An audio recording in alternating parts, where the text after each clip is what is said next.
I don't think so. And I got to be honest with you guys. Personally, if there was someone up here I was talking to, I'd say, no. No. Personally, my answer is no, I have not tried it, and I don't think I will anytime soon.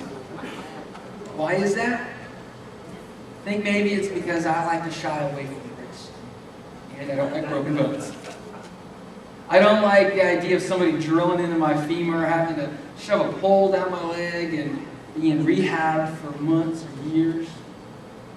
I tend to shy away from risk. And I think a lot of us do. I think that idea of a risky environment kind of scares us.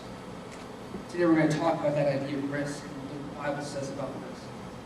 But I want to pick up from where Rob left off last week. Last week, Rob was talking to us out of Philippians, and he was talking about this idea of profiles of people who follow Jesus. Now, in the Bible, we see story after story after story of regular, ordinary people who follow God. And what can we learn from each of these profiles? And I really like that. I thought that's a neat way of putting it. It's a neat way of Bible study. In this profile, what can I learn?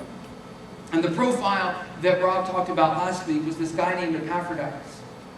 Epaphroditus is mentioned in Philippians chapter 2, verses 25 through 30. And Rob did a great job of unpacking that and teaching out of the Word. He said that Paul, who was this great church leader, who was in prison, had this to say about Epaphroditus. He said, he's a brother, a co-worker for the kingdom, and a fellow soldier for Christ. If you weren't here last week, you want to talk to somebody who was, because it was a great message about how a great person like Paul would lift high and honor this normal, everyday guy named Epaphroditus. But I want to take a moment and go to the end of that passage. And Rob mentioned this, but he didn't spend a whole lot of time, and I want to use this as the launch point of our study today.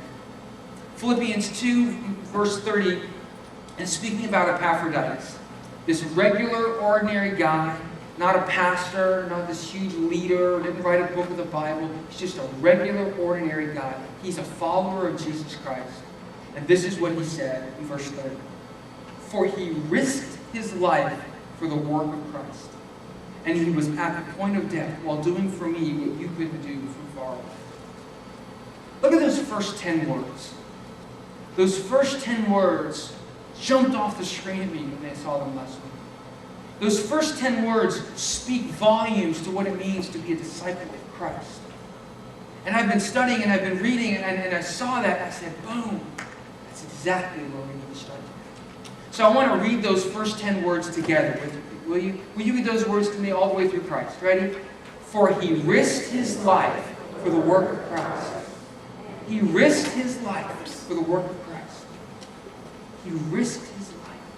Now, sometimes you start thinking that idea of risk, and you're thinking, risk? Well, I don't want to die. Do I have to die to be a Christian?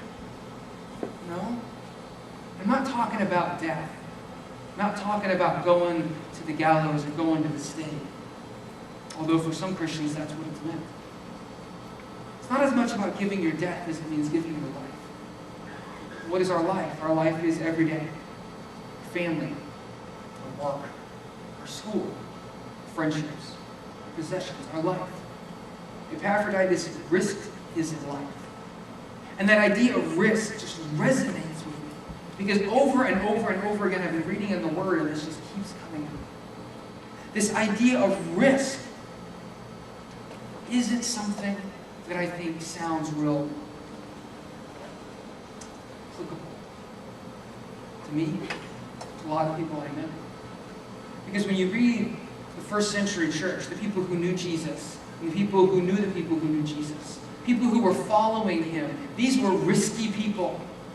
These were risky people. But for most of us, if someone saw our walk with Jesus, would they describe them as risky? Would they describe us as people who risked our life for the work of Christ?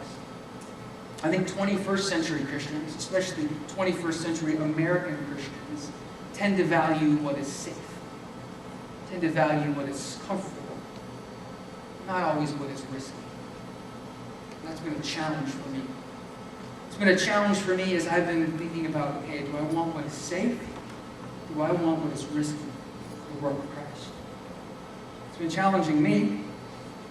And as I saw this video, I thought about that image. That guy who would say, you know what? That's not safe. But I'm going to risk because I feel like that's what God's calling me to. We had this idea of this guy whose heart is, I'm going to move away from what is safe, and I don't know what's going to happen, but I'm going to risk because I feel like that's what God's calling me to. When you look at that, is that a good analogy for your walk with Christ? If people look at you and they look at the relationship that you have with Jesus, the way that you walk through life with Him, is that what they think of? Take a second, turn to our Think Pair Share partners and answer that question.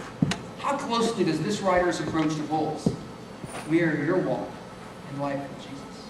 Take for a second to talk about that.